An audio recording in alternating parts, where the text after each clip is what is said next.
廣東話教室甩咳，各位同學仔，今日想講一個發音好特別嘅形容詞，甩咳。當我哋形容一個人講嘢唔流利、棘住嘅時候呢，我哋可以用甩咳呢個詞去形容。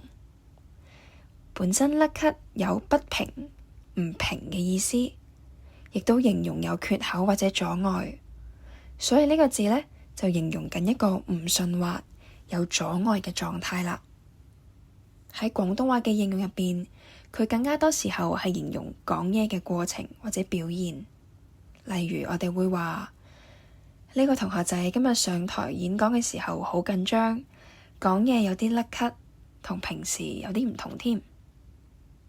有趣嘅係，甩咳呢個字喺廣東話嘅發音本身就帶種節奏感，讀起上嚟有一種斷斷續續嘅聽覺效果，甩咳甩咳，所以呢一個描繪方式係非常之生動㗎。